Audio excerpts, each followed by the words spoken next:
Well, I've designed the green music industry. I've designed it. It's taken me about 20 years, 25 years, because those were my initial concerns from the time that I was 17, 18. I left school because of that, because of the rainforest in America. That's why I ended up going to sing redemption songs on the streets in London. You know what I'm saying? So I'm driven by that, driven for solutions, because the teachers could not give me no solutions. So I had to go looking for the solutions myself. And Bob Marley's spirit and message, it gave me the strength to do that. And that was confirmed when Ziggy Marley came to Denmark at a festival, and the spirit made it so that I actually got to meet him. And so I saw that as really a nod in the right direction for the Most High. But still, so it's important because reggae music has always been about survival, and right now climate change is directly in our face in Africa. So if my people must survive, then this music, this reggae music, must be optimized. You know, optimally for that purpose. And I learned from an early stage on that a lot of people in the industry are not really. I mean, they can say the message, but they're not focused on actually bringing about the results for our people, because that's the nature of the industry.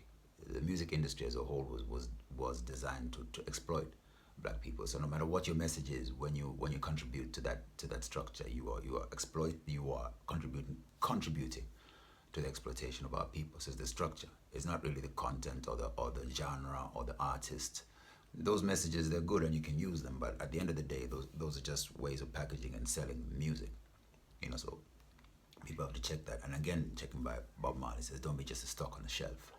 In the pimper's paradise. So at the end of the day, you really got to check yourself and say, well, okay, no matter what your message is, it might be righteous, whatever, but you are a stock on the shelf. Understand? And that stock on the shelf means that you are part of a structure that is detrimental to the advancement of our people, regardless. So it's up to people, to the artists, to decide, well, how do they really deal with that equation and make that work. And that's what I've done. you know so, well, I wouldn't take the credit for it. I say jazz led me. Absolutely, jazz led me. So I'd say that what jazz taught me is what I'm using right now. So we can put it forward to all people, because Jah made all people. Jah made all people, and He loves all the people. Even the ones who are doing the most despicable things on the earth at the moment. Jah still loves them. You understand? And Jah is always offering a way out for all people. That's why He's Jah. Because Jah designs salvation and redemption. So it's important to sing redemption songs.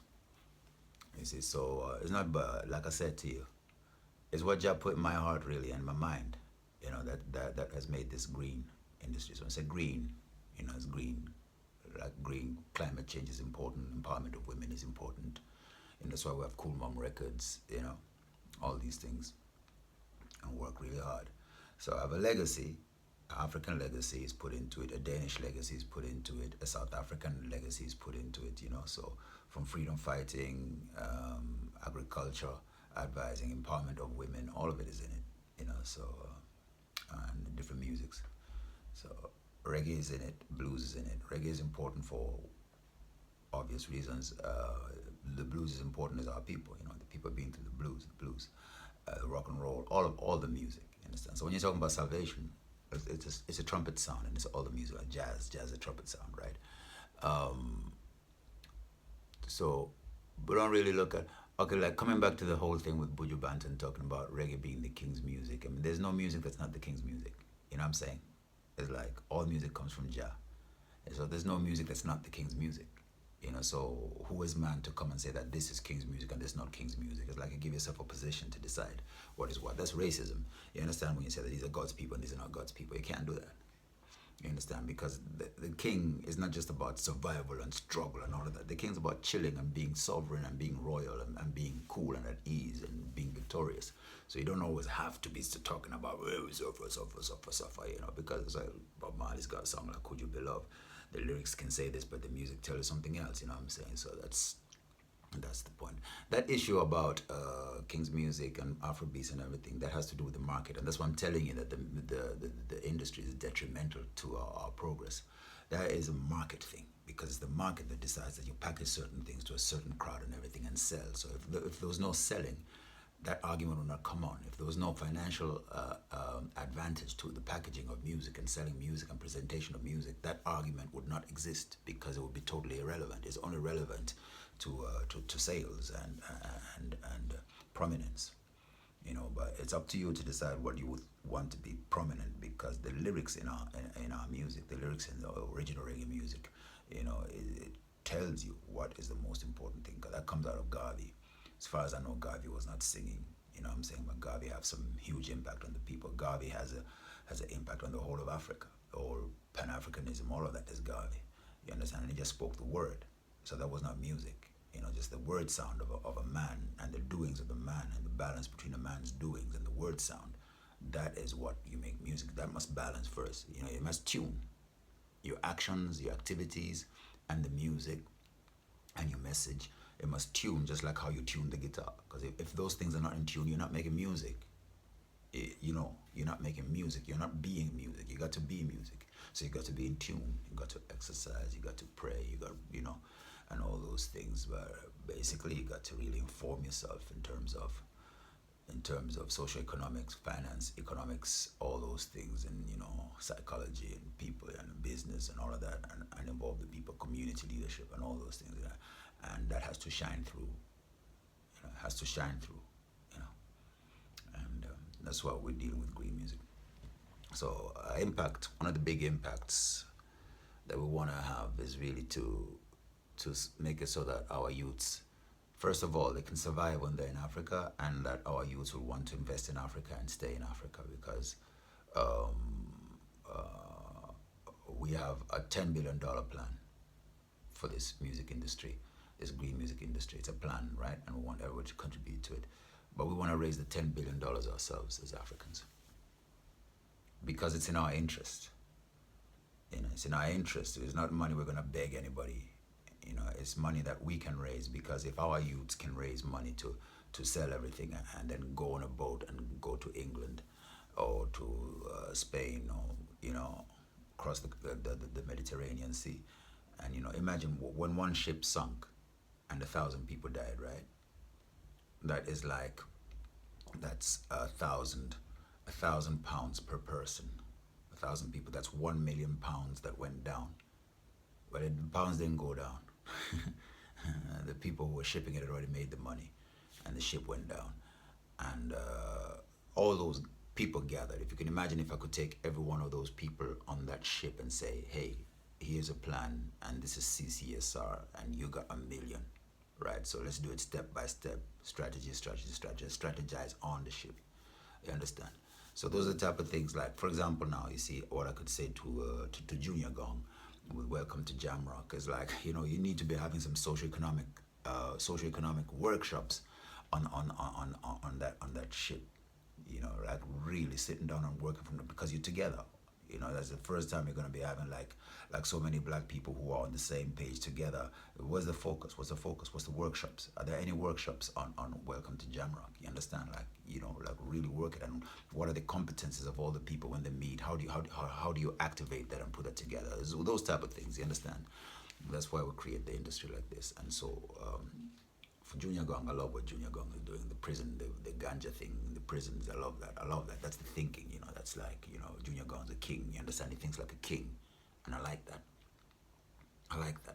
Take the structure. I'm not saying everybody thinks like a king. All Rasta think like a king. That's why we're Rasta. That's why we're Rasta.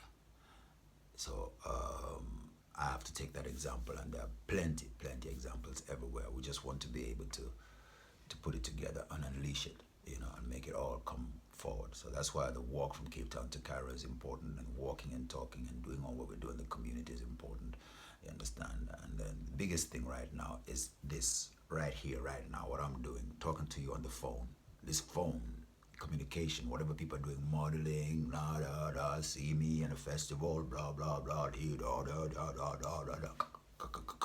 whatever, all of that, right, is because of the coltan, and that's our youth suffering. So from your black, first I say black, and you got a phone, and you're using your phone, you're obligated to take care of your brothers and sisters, because you are shining at their expense.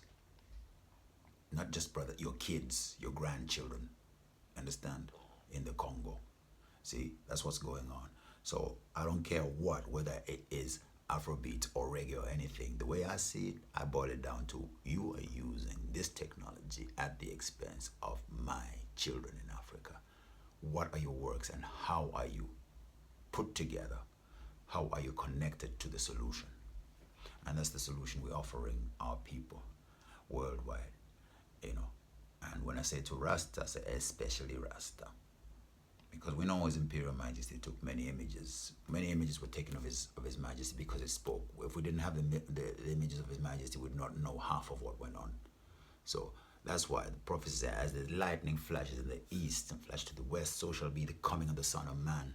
You understand? So that is like the photography, the lightning, the flash from the east to west, so shall be the coming of the Son of Man. He says, light, let there be light, and there was light, and that's photography. So the photographs is very important because we come in the light.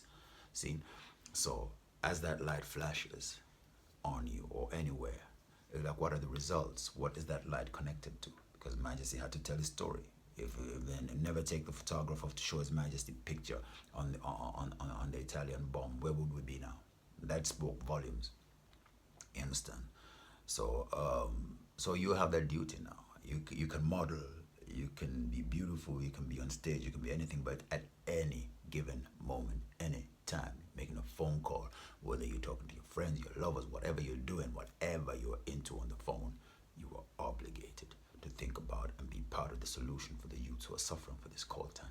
You understand? Because it cannot be that we are providing this much wealth to the whole world to look and shine, and still our youth have to think about leaving Africa and drowning at sea to get to Europe.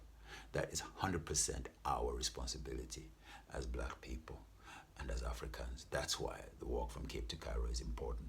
Other than that, I really don't have another argument. So I'm waiting for all the ones and ones around the world to understand what it is that I'm dealing with and get serious with it and get in touch with me, and we start working today.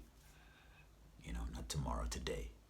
Because I've done the work. It's 20 years of work. I worked it real hard, night and day, been through 2 divorces for it, slept on the street for it, I've gone to my head for it, and all manners of things for this. You know what I'm saying? So when it comes to it, I really don't take no argument from nobody. I want to see your actions, and I want to see your actions today. See?